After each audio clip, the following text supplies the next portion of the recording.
টাকাওয়ালা, বাড়িওয়ালা, গাড়িওয়ালা, সম্পদওয়ালা, ক্ষমতাওয়ালা হয়ে কবরে যাওয়া সফলতা নয়, বরং কোরআনওয়ালা হয়ে কবরে যাওয়া হলো সফলতা।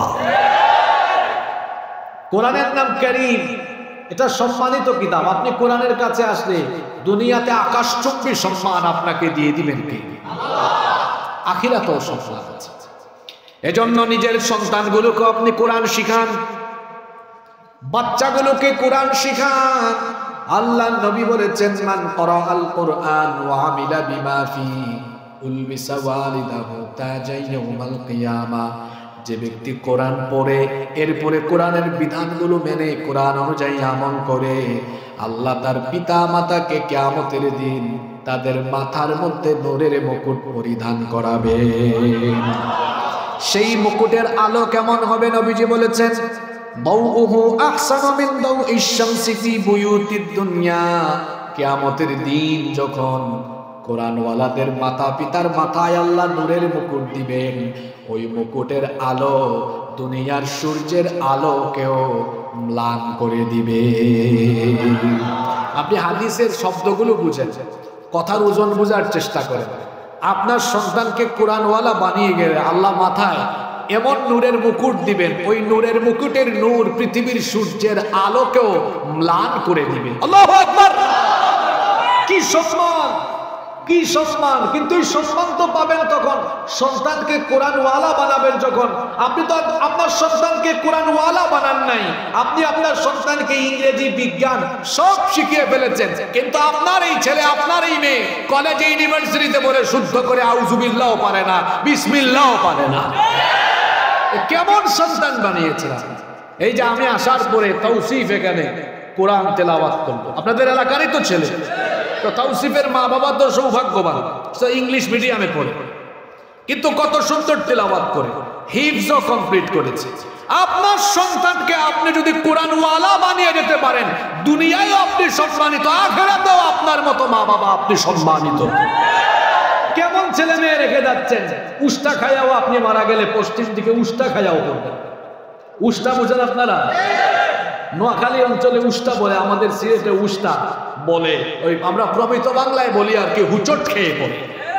তো হুচট খাইয়া পইরাও আল্লাহকে সাজদা দিবে না, কোরআনের তেলাওয়াত করবে না। শুনুন, আপনার সন্তানকে কোরআনওয়ালা বানান, মারা যাওয়ার পরে আরেকজন আলেম এসে জানাজা করা লাগবে না।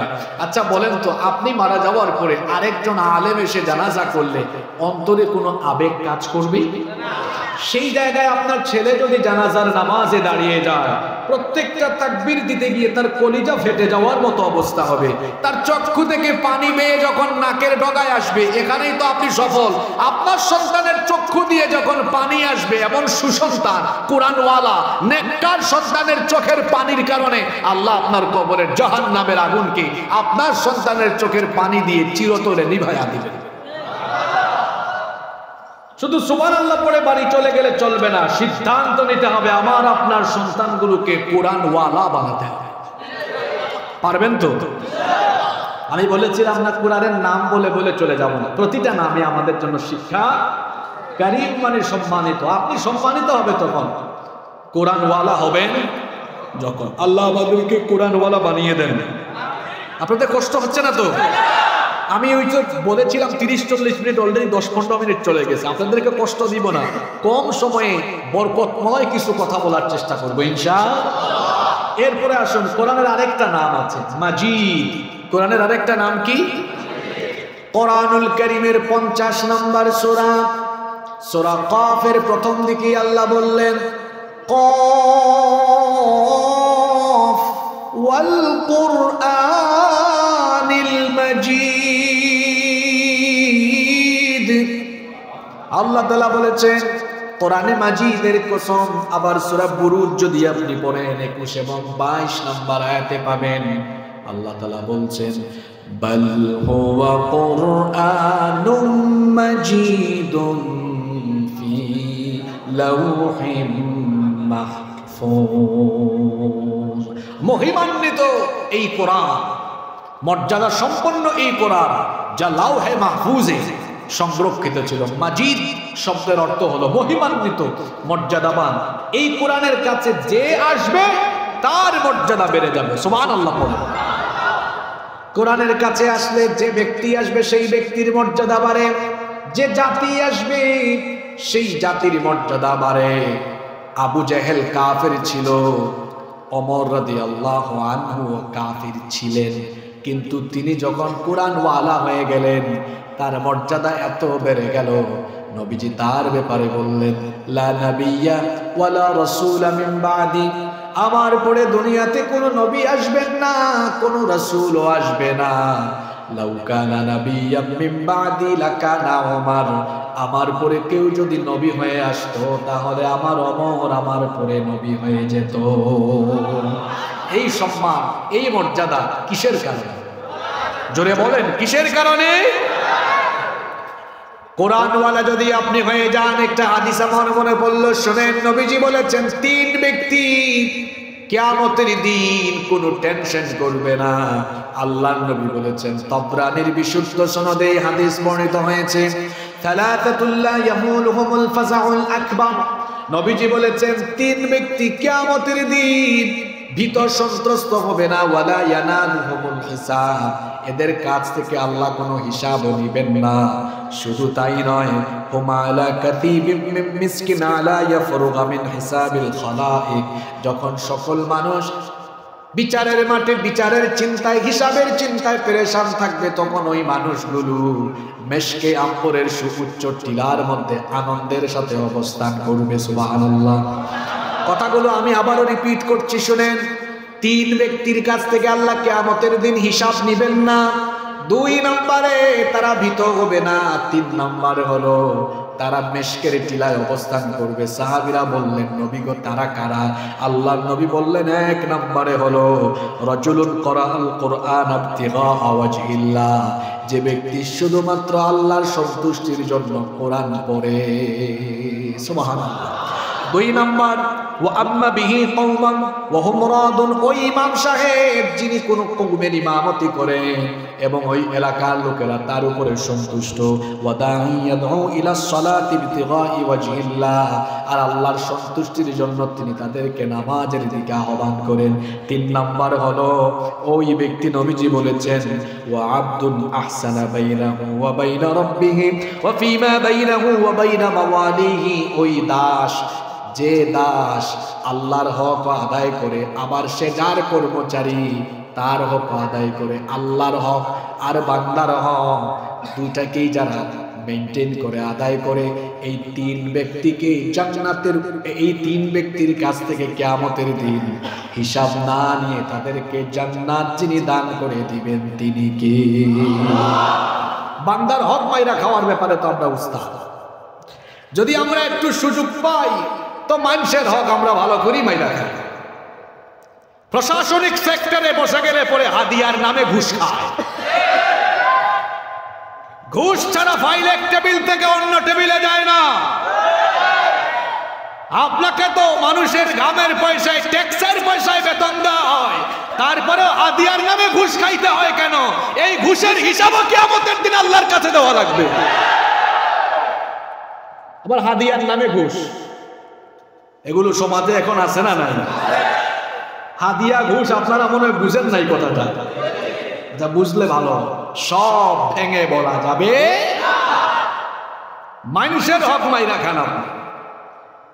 মানুষের হক মাইরা খাওয়ার হিসাব কিন্তু বড় কঠিন। কিয়ামতের দিন আল্লাহ তাআলা মানুষের কাছ থেকে দুই রকম, দুই স্টাইলে হিসাব নেবেন। একটা হলো আল্লাহর হকের হিসাব, আর একটা হলো বান্দার হকের হিসাব। আল্লাহর হকের হিসাব এটা আল্লাহর সাথে সংশ্লিষ্ট। আপনি আল্লাহর হক নষ্ট করলে আল্লাহর কাছ থেকে আপনি যদি মাফ আদায় করে নিতে পারেন অসুবিধা, কিন্তু বান্দার হকের বিষয়টা আল্লাহর হাতে ন্যস্ত নয়, এটা বান্দার সাথে রিলেটেড। বান্দার হক বান্দাকে ফিরাইয়া দিবেন না যতক্ষণ, অথবা বান্দার কাছে মাফ চাইবেন না যতক্ষণ, আল্লাহ আপনাকে মাফ করবেন না ততক্ষণ। কিয়ামতের দিন আল্লাহ তার হকের হিসাব যখন শুরু করবেন, আল্লাহর হকের হিসাব শুরু হবে নামাজ দিয়ে, আর বান্দার হকের হিসাব শুরু হবে নিরপরাধ হত্যাকাণ্ড নিয়ে। যারা অন্যায়ভাবে মানুষকে মেরে ফেলেছে, যারা নিরপরাধ মানুষকে অপরাধী বানিয়ে নিরপরাধ মানুষকে মিথ্যা অপবাদ, মিথ্যা অভিযোগ দিয়ে নিরপরাধ মানুষকে অপরাধী বানিয়ে যারা মেরে ফেলেছে, এটার হিসাব কিয়ামতের দিন সবার আগে হবে।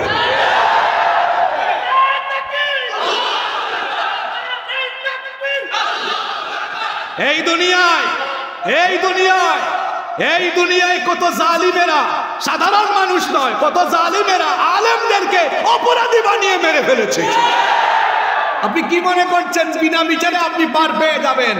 খবর আছে আপনার, খবর আছে আপনার। একটু ময়রা দেখেন না, মাইর একটাও মাটিতে পড়বে। হিসাব আছে না নাই? বিচার আছে না নাই? দুনিয়ায় অনেক কিছুর বিচারই হয় নাই, কিন্তু সব বিচার কিয়ামতের দিন করবেন কে? কষ্ট হচ্ছে নাকি আপনাদের?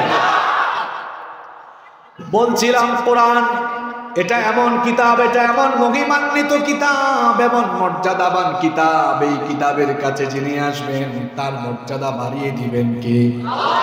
এমন কি কোন জাতি যদি এই কোরআনকে গ্রহণ করে নেয়, ওই জাতি, ওই সভ্যতা, ওই সমাজকেও আল্লাহ তাআলা মর্যাদাবান সমাজে একটা মর্যাদাশালী সমৃদ্ধ সমাজ বা সভ্যতায় পরিণত করে দিবেন। বলবেন হুজুর একটা উদাহরণ দেন তো। মধ্যযুগে অসভ্য, লুণ্ঠনকারী, নারীর ইজ্জত লুণ্ঠনকারী, চুর ডাকাত এবং অসভ্য সেই বর্বর সমাজের মানুষগুলোকে আল্লাহ নবী এই কোরআন দিয়ে এমন ভাবে পরিবর্তন করে দিলেন, যারা ছিল নারীর ইজ্জত লুণ্ঠনকারী, কোরআনের কাছে এসে তারা নারীর ইজ্জতের পাহারাদার হয়ে গেল। সুবহানাল্লাহ। একটা সমাজকে নবীজি কিভাবে পরিবর্তন করলেন? সেই জাহেলি যুগের গোটা সমাজের বেশিরভাগ লোকেরাই মদঘুর ছিল, মাদকাসক্ত, এরা ছিল নারী আসক্ত, নারীর ইজ্জত লুণ্ঠনকারী, এরা ছিল অনাচার অত্যাচারকারী। সেই অসভ্য বর্বর সমাজকে নবীজি কোরআন দিয়ে এমন ভাবে পাল্টে দিলেন। আমাদের ইমাম সাহেব তো মসজিদে জুমার দিনে সানি খুতবায় বলেন, খায়রুল কুরুনি করনিন সুম্মাল্লাযীনা ইয়ালুনাহুম সুম্মাল্লাযীনা ইয়ালুনাহুম। এটার অর্থ কি? নবীজি বলেছেন সর্বশ্রেষ্ঠ যুগ হলো আমার যুগ, আমার যুগের মতো সোনালী যুগ পৃথিবীতে কিয়ামত পর্যন্ত মানুষ আর দেখবে না। তো নবীজির সেই যুগ সোনালী যুগ হয়েছে কোন কিতাবের আইন প্রয়োগের কারণে? জোরে বলতে হবে।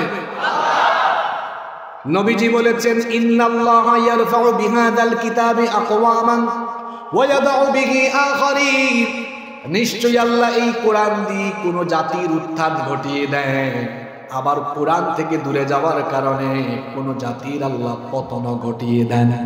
দুইটা উদাহরণই আমার কাছে আছে। যখন কোরআনকে সেই সমাজের লোকেরা গ্রহণ করেছিল, শুধু নবীজির থাকাকালীন সময়টা নয়, নবীজি চলে যাওয়ার পরেও আবু বকর রাদিয়াল্লাহু আনহুর সময় সোনালী সময়, আর ওমর রাদিয়াল্লাহু আনহুর সময় তো ইসলাম বিস্তৃত হতে হতে অর্ধ দুনিয়ায় ছড়িয়ে গেল, অর্ধ পৃথিবী শাসন করেছেন। তখন আইনের কিতাব ছিল কয়টা? আরো জোরে বলেন কয়টা? চুরি নাই, ডাকাতি নাই, অন্যায় নাই, রাহাজানি নাই, দরজা খুলে মানুষ ঘুমিয়েছে, চুরি ডাকাতি। বলছিলাম কোরআনের কাছে না আসলে শান্তি সমৃদ্ধির স্লোগান দিতে দিতে মুখের থেকে থুতু বাইর হবে, ফেনা বের হবে, শান্তি পাবেন না আপনারা, শান্তি পাবেন না। শোনেন ভালো করে বুঝেন, একটু উপমা দিয়ে বুঝাই। মনে করেন আমার এই ভাইজান, ওনাকে আমরা দায়িত্ব সবাই দিলাম, ভাইজান আপনি গঙ্গা শিবপুর এই এলাকা চালান, পরিচালনা করেন, দায়িত্ব নেন। উনি চিন্তা করলেন এই এলাকা চালাতে হলে কিছু আইন বানানো দরকার, চুরির শাস্তি, ডাকাতির শাস্তি, দেওয়ানি ফৌজদারি, নারী নির্যাতনের শাস্তি, এই অপরাধের এই শাস্তি, ওই অপরাধের ওই শাস্তি। নিজে নিজে আইন বানালেন। বানানোর পরে মানুষের তো স্টেবিলিটি নেই, মানুষ মরণশীল, অথবা মানুষের তো পতনও আছে, কখনো কখনো তার পতনও হয়ে যায়। মনে করেন আমার এই ভাইজানের সময় শেষ, টাইম ওভার হয়ে গেল, এখন আমার কাছে দায়িত্ব আসলো, আপনারা বললেন হুজুর আপনি চালান। আমি চিন্তা করলাম আমার ডানে বামে আমার দলের বেশিরভাগই শেষরা চোর ডাকাত, এখন এদেরকে শেল্টার দিতে হলে চুরি ডাকাতির শাস্তি একটু কমাইতে হবে, যাতে এরাও চুরি করতে পারে আর আমি ওই জন্য আমার মতো থাকতে পারি। আমি চিন্তা করলাম না, আমার আগে কিছু আইন হয়েছে, এগুলো একটু সংশোধন দরকার, এখন কিছু ঠিক রাখলাম, কিছু সংশোধন করলাম। এরপরে আমার পরে আরেকজনের কাছে দায়িত্ব গেল, তার কাছে যেটা ভালো লাগে ওইটা রাখবে, যেটা ভালো লাগে না ওইটা রাখবে না। আপনারা মানলে মানেন আর না মানলে নাই। পৃথিবীর প্রতিটা মানুষ স্বার্থপর। সে আইন বানানোর সময় তার নিজ এবং নিজ দলের স্বার্থকে আগে প্রায়োরিটি দিবে। এই জন্য দেখবেন সারা পৃথিবীতে, সমগ্র পৃথিবীতে মানুষের বানানো আইন দিয়ে যত সমাজ আর রাষ্ট্র পরিচালিত হয়, সেই সমাজ আর রাষ্ট্রের আইন বা সংবিধান বহুবার সংশোধন হয়েছে, কারণ যে যখন সুযোগ পেয়েছে সংশোধন করায় হাত দিয়েছে। এবার আসেন তো বিপরীত চিত্র দেখি। বিপরীত কি বিপরীত চিত্র? আমরা এই ভাইজানকে বললাম আপনি চালান, নিজে একটা আইনও বানাইতে পারবেন না, চালাবেন এই কিতাব দিয়ে, কোরআন দিয়ে। উনার পতন হোক আর মরণ হোক, আমরা দোয়া করছি আল্লাহ আমার ভাইকে দীর্ঘ হায়াত দেন। এটা একটা উদাহরণ জাস্ট। পতন হোক আর মরণ হোক, একটা নুক্তা বাদ দিতে পারবে? আমার কাছে আসলো, আমি বাদ দিতে পারবো? হুজুরের কাছে গেল, তিনি বাদ দিতে পারবেন? তাহলে বোঝা গেল কোরআনের আইন দিয়ে কোনো সমাজ বা সভ্যতা পরিচালিত হলে ব্যক্তির পরিবর্তন হয়, কিন্তু আইনের কোনো পরিবর্তন হয়। কেউ তার নিজ বা দলের সাথে আইন সংশোধন করতে পারবে না যতদিন পর্যন্ত মুসলমান এই কোরআন দিয়ে সমাজ শাসন করেছে। মুসলমান জাতি মাথা উঁচু করে পৃথিবীতে সম্মানের সাথে দাপিয়ে বেরিয়েছে। আর যখন থেকে মুসলমান কোরআন থেকে দূরে সরে গিয়েছে, মুসলমানরা গোলামের জাতে পরিণত হয়েছে। আপনি প্রমাণ নিতে চান তো শুনুন, উসমানীয় খেলাফতের পতনের পর থেকে পৃথিবীর মুসলমানরা অনৈক্যের বেড়াজালে আবদ্ধ হয়ে যখন থেকে তারা বিভক্ত হয়ে উঠেছে, আপনি দেখেন গোটা পৃথিবীতে আজ মুসলমানরা সবচেয়ে বেশি নির্যাতিত, নিষ্পেষিত হচ্ছে। আজকে ফিলিস্তিন মার খাচ্ছে, আজকে কাশ্মীর মার খাচ্ছে, চেচনিয়া বসনিয়ার মানুষ অসহায় পড়েছে। কেন অসহায় হয়ে পড়েছে? কারণ আমরা গোটা দুনিয়ার মুসলমানরা একই পতাকা তলে ঐক্যবদ্ধ থাকতে পারিনি। আমরা যদি ঐক্যবদ্ধ থাকতে পারতাম, তাহলে আমাদের কোনো ভাই বোনদের উপরে নির্যাতন হওয়া তো দূরের কথা, ইসলামের বিরুদ্ধে কথা বলার দুঃসাহসকারও হতো না। তাহলে বোঝা গেল আমরা নিজেদের জায়গায় ঠিক থাকতে পারি। আমি বলছিলাম এই কোরআনের আইন ছাড়া শান্তি পাওয়া যাবে না। কেন শান্তি পাওয়া যাবে না শুনেন। উনি চুরির আইন বানাইছে, চুরি করলে 1 বছর জেল। আমি সুযোগ পাইছি, ভাবলাম আমার দলে এত চোর, সব যদি জেলে ঢুকে আমি টিকবো কেমনে? বললাম না, এখন থেকে 2 বছর জেল। উনি উনার চেয়ে আরো করা। উনি বললেন না, চুরির শাস্তি 3 বছরের জেল। এই যে শুধু পরিবর্তন, সংশোধন আর সংশোধন, আর কোরআনে সংশোধন নাই, ফিক্সড বলা হয়েছে। অপরাধী চোর প্রমাণিত হয়েছে, হাত কেটে দাও। আপনি মানুষের তৈরি করা আইন বাদ দিয়ে একটা চুরির বিচার শুধু কোরআন দিয়ে করে দেখেন, এক বিচার দেখে সারা দেশের সব চোর তারের মতো সুদা হয়ে যাবে। এখানে পুলিশের অনেক ভাইরা এসেছেন দেখছি, আমাদের পরিচিত অনেকেই জেল হাজতে গিয়েছে, যাওয়ার পরে প্রমোশন হয়েছে, এমনও দেখেছি। চুর হয়ে গিয়েছে, পরে ডাকাত হয়েছে। কি বলেন, এরকম আছে না নাই? আমি দেখেছি এরকম খুন করে গিয়েছে, বের হওয়ার পর আরো কয়েকটা খুন করেছে, আমরা দেখেছি। আপনি কোরআন দিয়ে একটা বিচার করে দেখেন, যতগুলা খুনি আছে, লুচ্চা আছে, বদমাশ আছে, চোর আছে, ডাকাত আছে, জনমের মতো সাইজ হয়ে যাবে। কোরআন ছাড়া শান্তি, কোরআন যেখানে শান্তিতে সেখানে আপনাদেরকে দেখায়। এই যে দেখুন এখানে এত মানুষ আছেন, আমি বাদ মাগরিবে একটা প্রোগ্রাম করে আসলাম, অনেক মানুষ। এই যে এত মানুষ আসে কোরআনের মাহফিলে, কোনো চেয়ার দিয়ে মাথা ফাটানো নাই, ঠেলাঠেলি নাই।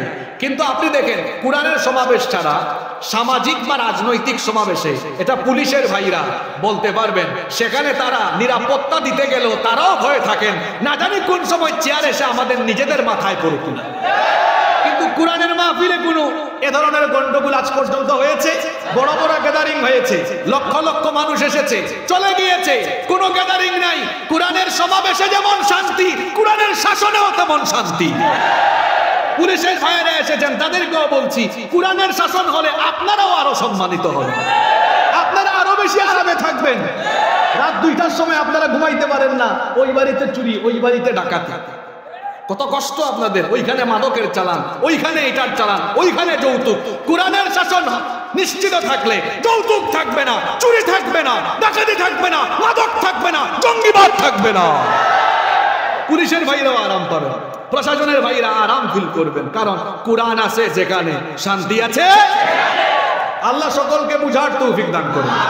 আপনাদের কষ্ট হচ্ছে না তো? এরপরে আসুন, কোরআনের আরেকটা নাম হলো হাকিম। কোরআনের আরেকটা নাম কি? আমাদের পছন্দের সূরা সূরা ইয়াসিনের মধ্যে আল্লাহ বলেছেন ইয়াসিন ওয়াল কুরআনিল হাকিম। আল্লাহ তাআলা বললেন বিজ্ঞানময় কোরআনের কসম, এটা হলো বিজ্ঞানময় কিতাব, কিন্তু আমরা অনেকে মনে করেছি এটা হলো ঝাড়ফুঁকের কিতাব, এটা তাবিজের কিতাব, এটা মোল্লাদের কিতাব। না গো ভাই, এটা ঝাড়ফুঁক তাবিজের কিতাব নয়, মোল্লা মৌলবীদের কিতাব নয়। এই কিতাব হলো বিজ্ঞানময় কিতাব। এটা বিজ্ঞানময় কিতাব। আমি তো নিজে কোরআনিক সায়েন্সের ছাত্র ছিলাম, সেজন্য কোরআন বিজ্ঞান নিয়ে গবেষণার সুযোগ হয়েছে আলহামদুলিল্লাহ। কোরআনে ৬,০০০-এর উপরে আয়াত আছে, তার মধ্যে ১৫০০-এর উপরে আয়াত আছে বিজ্ঞানের বিভিন্ন শাখা প্রশাখার ব্যাপারে।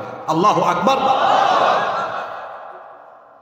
বিজ্ঞান কোরআনের কাছে অসহায়, বিজ্ঞান কোরআনের কাছে এতিম, বিজ্ঞান কোরআনের কাছে ভিক্ষুক। এই যে মহাবিশ্ব, এটা তৈরি হয়েছে কিভাবে? বিজ্ঞান তো কিছুদিন আগে সেটা আবিষ্কার করেছে, এর উৎস বিজ্ঞান জেনেছে। আপনি কি কখনো চিন্তা করেছেন how the universe was created? এই মহাবিশ্ব কিভাবে সৃষ্টি হয়েছে? স্টিফেন হকিং এর বিগ ব্যাং থিওরির আলোকে বিজ্ঞানীগণ বলেন যে এই মহাবিশ্বের সবকিছু, অর্থাৎ আসমান, জমিন, সূর্য, চন্দ্র, গ্রহ, নক্ষত্র, উপগ্রহ, তারকারাজি, সবকিছু সৃষ্টির শুরুতে পুঞ্জীভূত একত্রিত ছিল। এরপরে মহাবিস্ফোরণের মাধ্যমে সব আলাদা আলাদা হয়ে সবকিছু আলাদা আলাদা অস্তিত্ব লাভ করেছে। মহাবিস্ফোরণের মাধ্যমে যে ঘটনা ঘটে সবকিছু আলাদা আলাদা অস্তিত্ব লাভ করেছে। আধুনিক বিজ্ঞান তার নাম দিয়েছে বিগ ব্যাং থিওরি, যেটা নিয়ে বিজ্ঞান বহু বড়াই করে, ফুটানি করে। অথচ আপনি জানলে অবাক হবেন, এই বিগ ব্যাং থিওরি অর্থাৎ মহাবিশ্ব উৎপত্তির এই ধারণা ১৫০০ বছর আগে আল্লাহ কোরআনেও দিয়েছেন। আপনি এটা জানবেন কেমনে? আপনি তো কোরআনকে আপনার বাসার ছাদের উপরে রেখে দিয়েছেন। রমজান আসলে শুধু তারাবি পড়েন, খতম করেন, কোরআন পড়েন না, বুঝার চেষ্টা করেন না। যদি পড়তেন, বুঝতেন, তাহলে জানতেন এটা কত বিজ্ঞানময়।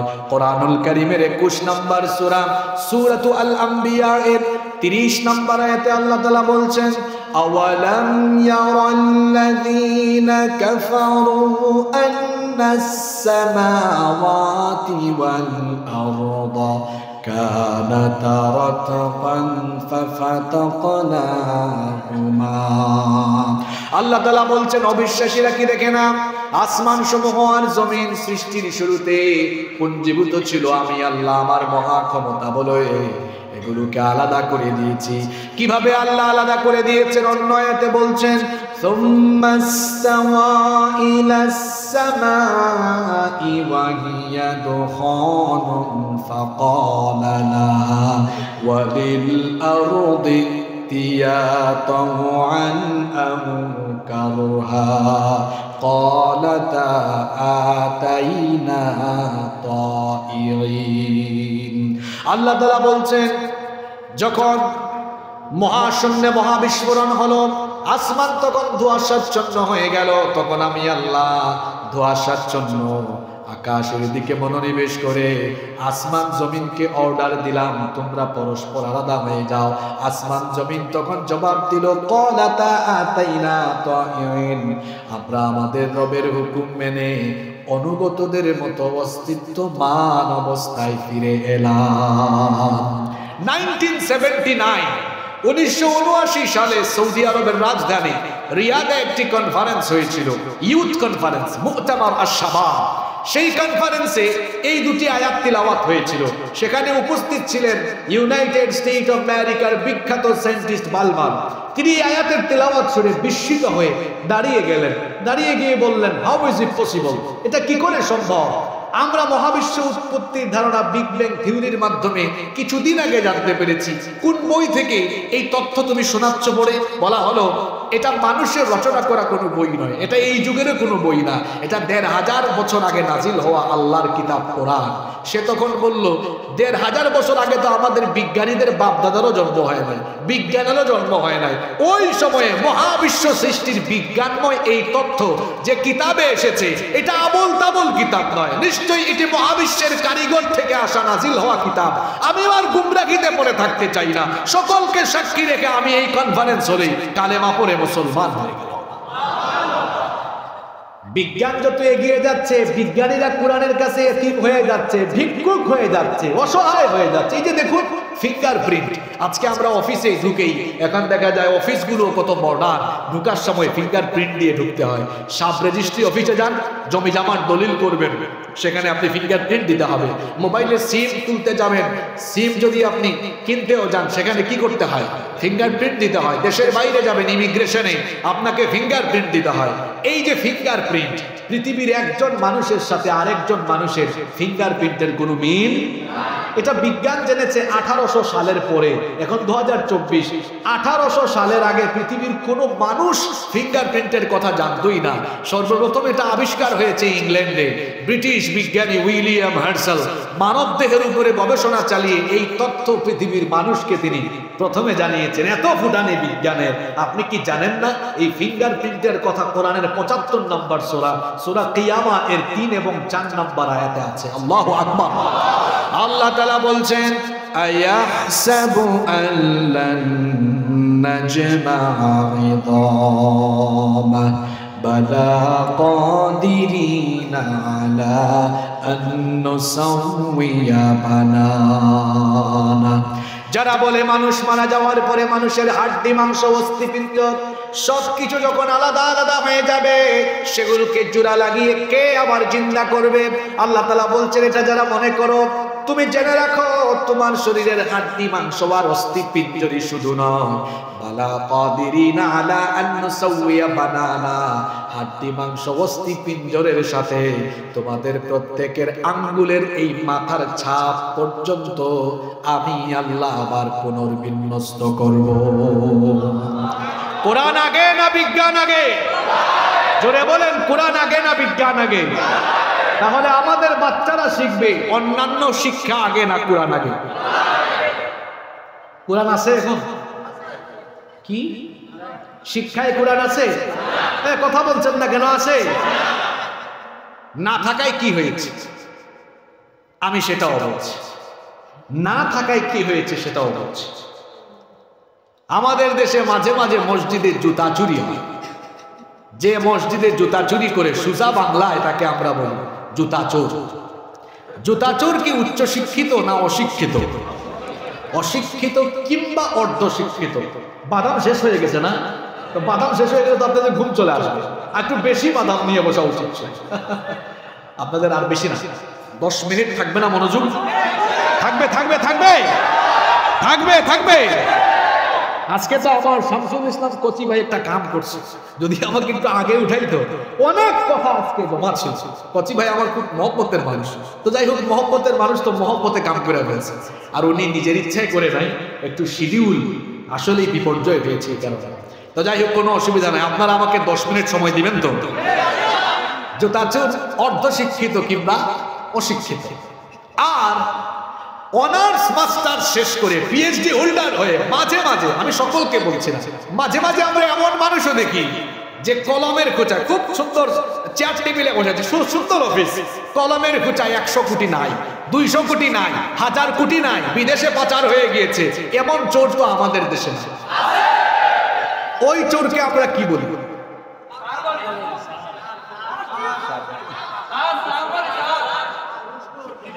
মসজিদের জুতা চোর। এই তো মসজিদের জুতা চোর, জুতা চোর। আর ওইটাকে কি বলি? শিক্ষিত চোর। এটা অনেক বড়, এমন শিক্ষিত চোর তো নাই। আচ্ছা, সকল শিক্ষিত ব্যক্তির একাডেমিক ব্যাকগ্রাউন্ডের মার্কশিট আছে না নাই?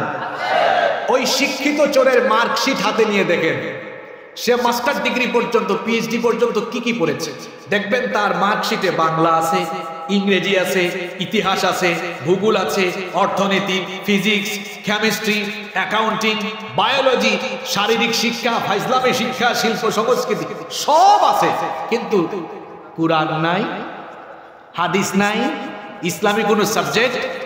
আপনারা আছেন না ঘুমাই গেছেন?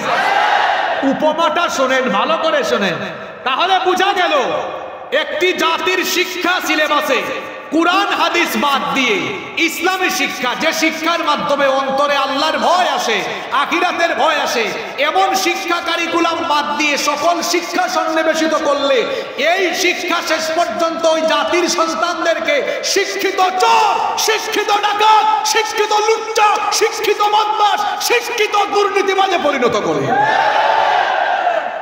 তাহলে বোঝা গেল সকল শিক্ষার সাথে কুরআন হাদিস ইসলামী শিক্ষাও থাকা, না থাকলে শিক্ষিত চোর হবে।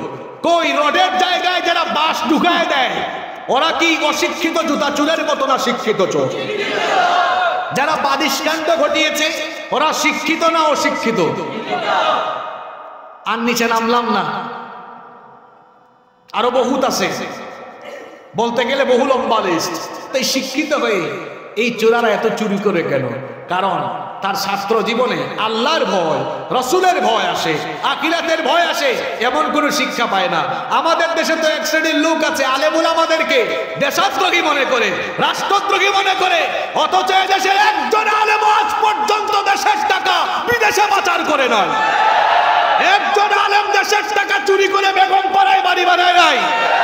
একজন আলেমের নামে দুর্নীতির অভিযোগ নাই, কারণ নামে চুরির অভিযোগ নাই। বরং আলেমদেরকে যারা মৌলবাদী, জঙ্গিবাদী বলে গালিগালাজ করে, আপনি খোঁজ দিয়ে দেখেন এক একটা টাটকা চোর আর বদমাশ। কথা কি বোঝা যায়? তাহলে কি বুঝলেন? এই বিজ্ঞানময় কোরআনের শিক্ষা ছাড়া একটা সমাজ সভ্যতার মানুষ শিক্ষিত হবে কিন্তু সুশিক্ষিত উত্তম চরিত্রবান হবে। কি পড়াচ্ছি আজকে আমরা আমাদের বাচ্চাদেরকে? ইবলিস তো রিটায়ার্ড এখন, শরীফ থেকে কারবার দেখছেন আপনারা। এখানে কি রাকিব রাকিবা হতে পারবে?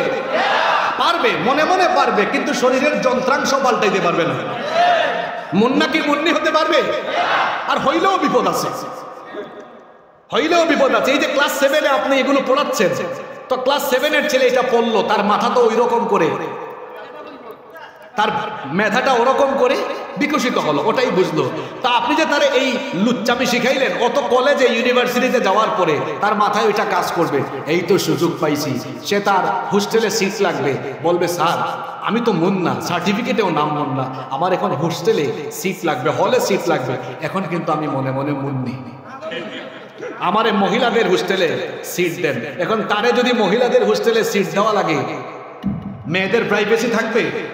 শিয়াল মুরগির সামনে দিয়ে যদি বলে আমি মনে মনে মুরগি, তোমাদের সাথে থাকতে দাও, মুরগি যদি থাকতে দেয় তাহলে সকালবেলা একটা মুরগি থাকবে? শিয়াল মনে মনে মুরগি হয়ে মুরগির খামারের ভিতরে ঢুকলে মুরগির যা হবে, মুন্না মনে মনে মুন্নি হয়ে নারীদের ভেতরে ঢুকলে নারীদের পরিণতিও তাই হবে। আরো মুসিবত আছে, সে যদি বলে আব্বু আমি মুন্নি, মনে মনে মুন্নি, আমি মুন্না আনলাম। এখন বিয়ে দেওয়ার সময় যদি তারা ছেলে দেন, এটা তো বাসর ঘর হবে না, কারণ দুটাই তো এক্সাম, সমকামিতা ছড়িয়ে যাবে। আর মেয়ের কোনো মেয়ে মুন্নি যদি বলে আব্বু এত বছর আমি মুন্নি ছিলাম, এখন আপনি জায়গা জমি বন্টন করবেন, মনে মনে আমি মুন্না, হুজুর লিযাকারি মিসলু হাযযিল উনসায়াইন, এই যে মিরাস বা ফারাইজের বন্টন কেমনে হবে? পেশ লাগছে কিনা? মেয়ে যদি বলে আমি ছেলে হয়ে গেছি, তাহলে সম্পদ বন্টন সহজ না কঠিন? তাহলে বুঝা গেল এই সকল বিকৃত শিক্ষা দিয়ে আমাদের আগামী প্রজন্মকে নষ্ট করার, ধ্বংস করার, সমকামী বানানোর, চরিত্রহীন বানানোর অপচেষ্টা চলছে। বরদাস্ত করবে না দেশের মানুষ।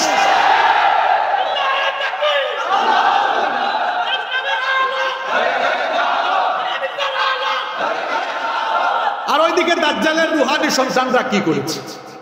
ক্লাস 9-এর ইতিহাস ও সামাজিক বিজ্ঞান বইয়ের ভেতরে এক মানচিত্র দিয়েছে, সেখানে ফিলিস্তিনের নাম নাই, আছে কার নাম? মাননীয় প্রধানমন্ত্রী পশ্চিমাদের রক্তচক্ষু উপেক্ষা করে তিনি ফিলিস্তিনের পক্ষে বক্তৃতা করেছেন। প্রধানমন্ত্রী ফিলিস্তিনের পক্ষে, এদেশের জনগণ ফিলিস্তিনের পক্ষে, কিন্তু বই রচনা সম্পাদনার দায়িত্ব যেই আমলা কামলাদেরকে দেওয়া হলো, এরা দেখি ইসরায়েলের প্রতি দরদি। এরা তো দাজ্জালের রুহানি সন্তান। এই দাজ্জালের রুহানি সন্তানরা ফিলিস্তিনের নাম কেটে দিয়ে ইসরায়েলের নাম মানচিত্রের ভেতরে ঢুকিয়ে দিয়ে মাননীয় প্রধানমন্ত্রীর সাথে গাদ্দারি করেছে, দেশের মানুষের সাথেও গাদ্দারি করেছে। আমার ভাইয়েরা ভালো করে শোনেন, আমি বলেছি যারা এই কাজ করেছে এরা নাবালেগ, বালেগ হয় নাই। বলবেন হুজুর এদেরকে নাবালেগ বলছেন কেন? আপনারা সুশিক্ষিত মানুষ এখানে আছেন, আপনারা জানেন যে ম্যাপটা এঁকেছে মধ্যপ্রাচ্যের এই দেশগুলো, সিরিয়া, লেবানন, জর্ডান, মিশর, এক সাইডে দিয়েছে গাম্বিয়া। গাম্বিয়া আফ্রিকার দেশ, আফ্রিকার দেশ এই ম্যাপে এসে ঢুকলো কেন? এই জন্য আমি বলেছি নাবালেগ। আর বইয়ের রচয়িতা সম্পাদক আমার বক্তব্য শুনে যদি বলে না হুজুর আমাদেরকে দেখতে কি নাবালেগ লাগে, আমরা বালেগ, তাহলে বলবো ভাই আপনারা বালেগ হয়েছেন ঠিক আছে, কিন্তু নাবালেগ যদি না হন তাহলে নিশ্চয়ই এই বইয়ের মানচিত্র আঁকার বেলায় আপনারা কয়েক বোতল খাইছেন। নইলে গাম্বিয়া আফ্রিকার দেশ এখানে এসে ঢুকছে কেন? কথা ঠিক আছে কিনা? আচ্ছা, একটা বইয়ে যখন এইসব ভুলভ্রান্তি হয় তখন এই বইগুলো যদি পুনরায় ছাপা হয় তাহলে দেশের সম্পদ নষ্ট হলো না? এগুলো কার বাপের পয়সা? এগুলো আপনাদের ট্যাক্সের পয়সা। এদেশের মানুষের ঘাম ঝরানোর ট্যাক্সের পয়সা নষ্ট করার কোনো অধিকার এদেশের মানুষ কাউকে দেয় নাই। এখানে যত ভাইয়েরা আছেন, আওয়ামী লীগ, বিএনপি, জাতীয় পার্টি, সকল দল মতের, এমনকি পুলিশের ভাইদেরকেও বলছে আপনাদের সন্তানাদি আছে, সকলের সন্তানগুলো চরিত্রবান হোক, ভালো হোক। আমরা চাই কি চাই না? আমরা শিক্ষা নিয়ে কোনো রাজনীতি চাই না। অনেক পুলিশের ভাইয়েরা আছেন তাদের ছেলে মেয়েদেরকে তারা হাফেজ বানাচ্ছে।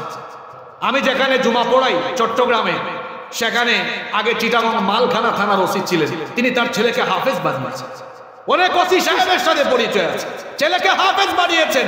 এদেশে প্রশাসনিক সেক্টরে অনেকে চাকরি করে, ছেলেদেরকে আলেম বানানোর, হাফেজ বানানোর, ইঞ্জিনিয়ার বানানোর, ব্যারিস্টার বানানোর স্বপ্ন দেখছে, ছেলেদেরকে ওসি বানানোর, ডিসি বানানোর স্বপ্ন দেখছে, শরীফা বানানোর স্বপ্ন দেখছে। এজন্য আমরা চাই এমন কারিকুলাম যাতে আমাদের ছেলে মেয়েরা সুশিক্ষিত হবে, তার পাশাপাশি চরিত্রবান হবে। আল্লাহ দায়িত্বশীল মহলকে বুঝার তৌফিক দেন। আমি আর 4-5 মিনিট বলবো, মনোযোগ নষ্ট হবে না তো আপনাদের? কয়টা নাম বলেছি কোরআনের? 4টা। কোরআন কারীম, মাজিদ, হাকিম। 5 নম্বর, এই কোরআনের আরেকটা নাম হলো ফুরকান। কোরআনে ফুরকান নামে একটা সূরাও আছে, অনেক ছেলেদের নামও আছে ফুরকান। এখানে ফুরকান আছে নাকি কেউ? আচ্ছা, খুব সুন্দর এই নাম। ফুরকান মানে সত্য মিথ্যার মধ্যে পার্থক্য নিরূপণকারী, পার্থক্যকারী। আল্লাহ তাআলা সূরা ফুরকানের প্রথম আয়াতে বলেছেন, তাবারাকাল্লাযী নাযালাল ফুরকানা আলা আবদিহি লিয়াকুনা লিল আলামিনা নাযীরা। বরকতময় সেই সত্তা যিনি তার বান্দার উপরে এই ফুরকান নাজিল করেছেন, যাতে করে বিশ্ববাসীকে তিনি সতর্ক করে দিতে পারেন। ফুরকান মানে হলো হক বাতিল থেকে হককে যেটা আলাদা করে দেয়, কুফরি থেকে যেটা ইসলামকে আলাদা করে দেয়, ইসলাম থেকে কুফরিকে আলাদা করে দেয়। ফুরকান মানে হলো যেটা মিথ্যা থেকে সত্যকে আলাদা করে দেয়। এই কোরআন মুনাফিক থেকে মুমিনকে আলাদা করে দিয়েছে, কাফির থেকে হেদায়াত ওয়ালা লোককে আলাদা করে দিয়েছে। এই জন্য কোরআনে দেখবেন মুমিনের নামে সূরা আছে মুমিনুন, কাফিরের নামে সূরা আছে কাফিরুন, মুনাফিকের নামে সূরা আছে মুনাফিকুন। তাহলে এই কোরআন আপনাকে সত্য পথ দেখাবে, মিথ্যার পথ কোনটা সেটাও বলে দিবে। এই জন্য কোরআনের নাম ফুরকান। আবার কোরআনের আরেকটা নাম হলো শিফা। ওয়া নুনাজ্জিলু মিনাল কুরআনি মা হুয়া শিফা ইলা আখিরিল আয়া। এই কোরআনকে আল্লাহ শিফা বানিয়েছেন। এই কোরআন থেকে ঝাড়ফুঁক দিলে মানুষের রূপ ভালো করে দেন কে? শুধু এই জন্য কোরআনের নাম শিফা নয়, কোরআন থেকে ঝাড়ফুঁক দিলে যেমন রূপ ভালো হয়, তেমনি সমাজের চুরির রূপ, ডাকাতির রূপ, জিনা বদমাইশির রূপ, অন্যায় অনাচারের রূপ দূর করতে হলে এই কোরআনের শাসনের দরকার। কোরআন হলো এই সমাজের সকল রূপ দূর করার শিফা। কোরআন এসেছে ড্রাইভিং সিটে থাকার জন্য, প্যাসেঞ্জারের সিটে থাকার জন্য নয়। আজকে যে আমরা অশিক্ষা কুশিক্ষার বিরুদ্ধে এত কথা বলি আর আমরা অনুরোধ করি, আমি আকারে ইঙ্গিতে বলি, কথাগুলো বোঝার চেষ্টা করেন। আজ আমরা কোরআনকে মসজিদ মাদ্রাসার ওয়াজের প্যান্ডেলে রেখেছি। এই কোরআন যদি মসজিদ মাদ্রাসা ওয়াজের প্যান্ডেলে থাকার পাশাপাশি জায়গা মতো থাকতো আর সেখানে কোরআনওয়ালা মানুষ থাকতো, অনুরোধ করা লাগতো না, সেখান থেকে আইন করে আইন পাস করে অশিক্ষা কুশিক্ষাকে ডাস্টবিনে ফেলে দেওয়া যেত। তাহলে বোঝা গেল শুধু কোরআনের ওয়াজ করলেই হবে না, এই কোরআনকে জায়গা মতো নিয়ে যাওয়ার জন্য সকলকে চেষ্টা করতে। নাম্বার 7, কোরআনের একটা নাম হলো জিকির। আমার দেশে মানুষ দাঁড়ান, বসেন, লাফান, এগুলোকে জিকির বানিয়েছে, অথচ জিকির হলো কোরআনের নাম। ইন্না নাহানু নাযালনাল যিকরা ওয়া ইন্না লাহু লাহাফিযুন। নিশ্চয়ই এই উপদেশ সম্বলিত, জিকির সম্বলিত এই কিতাব আমি নাজিল করেছি এবং এর হেফাজতের সবটুকু দায়িত্ব যিনি নিয়েছেন তিনি কে? কোরআনের 8 নম্বর আর একটা নাম হলো কিসাস, গল্প কিচ্ছা কাহিনীর কিতাব। অনেকে আছে, অনেক হুজুরও আছে যারা 1 ঘন্টা ওয়াজ করলে কোরআনও বলে না, কোরআন হাদিসের নস বলে না, সাপের কিচ্ছা, ভেঙের কিচ্ছা, আলুর কিচ্ছা, ডাইলের কিচ্ছা বলে। আমার ভাইদেরকে বলবো, এত কিতাব যদি না পান, আল্লামা ইবনু কাসির রাহিমাহুল্লাহর কাসাসুল আম্বিয়া কিতাবটা পড়া ফেলান। 1 কিতাব পড়লে সারা জীবন ওয়াজ করতে পারবে। অথবা কাসাসুল কোরআন পড়ে কোরআনের কিচ্ছাগুলো বলেন। এই কোরআনে কিচ্ছা আছে না নাই? আরে কিচ্ছার নামে তো সূরাও একটা আছে, সূরাতু আল কাসাস। দেখেন গিয়ে ওখানে ফেরাউনের কিচ্ছা, মুসার কিচ্ছা আছে। এই কোরআনে হাজার হাজার বছর আগের কিচ্ছা আছে, অতীতের কিচ্ছা যেমন আছে, কোরআনে ভবিষ্যতের কিচ্ছাও। বলবেন হুজুর ভবিষ্যতের কিচ্ছা কোথায়? কিয়ামত অতীত না ভবিষ্যৎ? কিয়ামতের ঘটনাটা কেমনে ঘটবে? সূরা ইনফিতার, ইনশিকাক, তাকবীর, নাবা, নাজিয়াত, এছাড়া আরো অনেক সূরা আছে, এগুলো পড়ে দেখেন কিয়ামতের কিসসা, কিয়ামতের ঘটনা সুন্দর করে এই কোরআনে যিনি তুলে দিয়েছেন। গলার আওয়াজ বড় করে সবাই বলেন তিনি কি? কোরআনের 9 নম্বর নাম হলো নূর। আল্লাহ তাআলা বলছেন, ওয়া আনজালনা ইলাইকুম নূরাম মুবিনা। সূরা নিসা 174 নম্বর আয়াত। আর আমি তোমাদের জন্য এই নূরাম মুবিনা অর্থাৎ এই আলোকিত কিতাব, এই কোরআন, এর ভেতরে নূর আছে, হেদায়েতের নূর। এখানে এই কোরআনের কাছে যিনি আসবেন তিনি আলোকিত মানুষ হয়ে যাবেন। সুবহানাল্লাহ। 10 নম্বর, এই 10টাই বলবো, এই 10 নম্বর পয়েন্টটা শুনেন, শেষ ভালো যার সব ভালো। 10 নম্বর হলো কোরআনের একটা নাম হলো হুদা।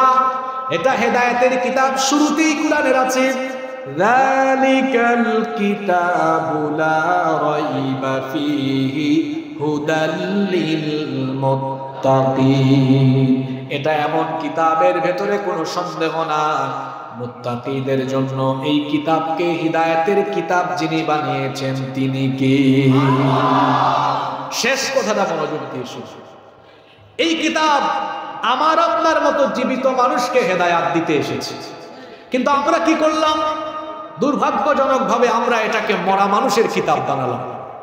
মারা যাওয়ার পরে এই কোরআনের আমরা খতমের পর খতম দিচ্ছি মরা মানুষটার জন্য। শত শত খতম, হাজার হাজার খতম ওই মরা মানুষের জন্য দেওয়া হচ্ছে। যে মানুষের জন্য খতম দেওয়া হচ্ছে এমনও হতে পারে ওই লোকটা জীবদ্দশায় কোরআনের ধারে কাছেও ছিল, শুদ্ধ করে কোরআনও শিখে নাই, যার জন্য খতম দেওয়া হচ্ছে। এমনও হতে পারে ওই লোকটা জীবদ্দশায় যতদিন জীবিত ছিল কোনো এলাকায় কোরআনের মাহফিল হলে এটা বন্ধ করার চেষ্টা করেছে। যতদিন জীবিত ছিল কোরআনওয়ালাদেরকে দেখলেই মৌলবাদী, জঙ্গিবাদী বলে গালি দিয়েছে। কোরআনওয়ালাদেরকে সুযোগ পাইলে ফাঁসিতে ঝুলাইয়া মাইরা ফেলেছে। কোরআনের আন্দোলনের বিরোধিতা করেছে। যেই ব্যক্তির গোটা জীবন কোরআনের বিরোধিতায় চলে গেল, সেই ব্যক্তি মারা যাওয়ার পরে দুনিয়ার সাধারণ আলেম ওলামা নয়, কাবা শরীফের ইমাম সাহেবরাও যদি ওই কোরআন বিরোধী লোকটার জন্য কিয়ামত পর্যন্ত খতম দেয়, ওই খতম কোরআন বিরোধী লোকটার কোনো উপকারে আসবে না। এটা মরা মানুষের জন্য আসে নাই তো, যতদিন জীবিত থাকলেন কোরআনের ধারে কাছেও নাই, কোরআনের বিরোধিতা করলেন, মরার পরে আপনি কোরআনের খতম দিয়া জান্নাতে চলে যাবেন। জান্নাত কি আপনার মামু বাড়ি লাগে নাকি? যতদিন জীবিত থাকবেন ততদিন আপনাকে কোরআনের রঙে রঙিন হতে হবে। যদি কোরআনের রঙে দুনিয়াতে থাকাকালীন কোরআনের রঙে রঙিন হতে পারেন, তাহলেই আপনার জন্য নাজাতের ফয়সালা করে দিবেন কি? এজন্য আল্লাহ বলেছেন, ফাইম্মা ইয়াতিয়ান্নাকুম মিন্নি হুদান ফামান তাবিআ হুদায়া ফালা খাউফুন আলাইহিম ওয়ালা হুম ইয়াহজানুন। আমার কাছ থেকে যে হেদায়েত এসেছে, এই হেদায়েতের কিতাব যারা গ্রহণ করবে, এই হেদায়েত যারা মেনে নিবে, দুনিয়ায় তাদের জন্য কোনো টেনশন নাই, আখিরাতেও কোনো পেরেশানি নাই। নাজাতের ফয়সালা যিনি করে দিবেন তিনি কে? এই মাহফিল থেকে সারা বিকাল থেকে আলোচনা এখন পর্যন্ত শুনলাম, সব কথার মূল কথা হলো বছরে একদিন মাহফিলের আয়োজন, আর বছরে কয়েকদিন ওয়াজ মাহফিলে চলে গেলেই কোরআনের প্রতি আমাদের দায়িত্ব শেষ নয়, বরং যে কিতাবকে আল্লাহ হেদায়েতের কিতাব বানিয়েছেন, মৃত্যুর আগ পর্যন্ত এই কোরআনকে আঁকড়ে ধরে কোরআনময় জীবন গঠন করে কোরআনের রঙে রঙিন হয়ে আল্লাহর কাছে যেতে পারা, এটাই হলো জীবনের সবচেয়ে বড় সফলতা। ওই যে সেই কথা একটু আগেই বললাম, টাকাওয়ালা, গাড়িওয়ালা, পয়সাওয়ালা, ক্ষমতাওয়ালা হয়ে যেতে পারা, এটা সফলতা নয়, বরং আল্লাহর কাছে কোরআনওয়ালা হয়ে যেতে পারা হলো সবচেয়ে বড় সফলতা। আমরা কোরআনওয়ালা হতে চাই কি চাই না? কারা কারা কোরআনওয়ালা হতে চান একটু হাত তুলে দেখি। মাশাআল্লাহ, আল্লাহ সবার হাত কবুল করেন, হাতগুলো নামান। তাহলে কোরআনওয়ালা হতে হলে আমি 1 মিনিটে কয়েকটা নসিহত করছি। সামনে যে মাস আসতেছে, মাসটার নাম কি? এটা রমজান মাস, আর আল্লাহ কোরআনে এই মাসকে পরিচয় করিয়ে দিয়েছেন শাহরুল কোরআন, শাহরু রমাদান আল্লাযী উনজিলা ফীহিল। তো যে কোরআনওয়ালা হয়ে যেতে পারলে সফলতা আছে। এই কোরআন সহি শুদ্ধ করে শিখার দরকার আছে না নাই? প্রথম হক, কোরআন সকলে সহি শুদ্ধ করে শিখবেন ইনশাআল্লাহ। সকলের ঘরে ইসলামিক ফাউন্ডেশন থেকে অনুবাদ করা তাফসীর আছে, ইবনে কাসির আছে, তাফহিমুল কোরআন, মাআরিফুল কোরআন, জিলালুল কোরআন, বাংলায় অনুবাদ করা অনেক তাফসীর আছে। 1-2 সেট তাফসীর ঘরে রাখেন, ঘরের সবাই প্রতিদিন এই কোরআন পড়বেন, কোরআন বৈঠক করবেন, কোরআন তালিম করবেন, প্রতিদিন কোরআনের কিছু কিছু আয়াত পড়বেন, নিজেকে কোরআন ওয়ালা করে গড়ে তোলার চেষ্টা করবেন। আমরা পারবো তো ইনশাআল্লাহ? আল্লাহ আমাদের সকলকে কোরআনের রঙে রঙিন হওয়ার তৌফিক দান করেন। আমরা সবাই বলি আমিন। আমি কল্পনাও করতে পারি নাই যে লক্ষ্মীপুরের কালচার আমি জানি। লক্ষ্মীপুরে 11টার আগে মাহফিল আমি নিজেই শেষ করি। আজকে উঠতে 10:30। আমি ভাবছি আপনারা বিরক্ত হয়ে যাবেন, কিন্তু ক্ষুধার্ত মানুষ খাবার পাইলে যেমন লম্বা সময় নিয়ে খায়, আপনারাও আসলে কোরআন পিপাসু, কোরআনের অনেক পিপাসা। মনে হচ্ছে অবস্থা দেখে ওয়াজ আরো চালাইলে চলবে, কিন্তু ফজরের নামাজ তো আছে। যাই হোক, লক্ষ্মীপুরে তো আল্লাহ বাঁচাইলে আরো বহু আশা হবে ইনশাআল্লাহ। তখন আমরা আরো আলোচনা শুনবো ইনশাআল্লাহ। আমরা সবাই আর 2-4 মিনিট বসে মোনাজাতটা করে উঠবো। অনেক ভাইয়েরা দোয়া চেয়েছেন, তাদের জন্য আমরা দোয়া করবো ইনশাআল্লাহ। মাহফিল কমিটির কি কার কোনো কথা আছে? নাই, তাহলে আমরা মোনাজাত করে ফেলছি। আল্লাহুম্মা আমিন। ربنا ظلمنا أنفسنا وإن لم تغفر لنا وترحمنا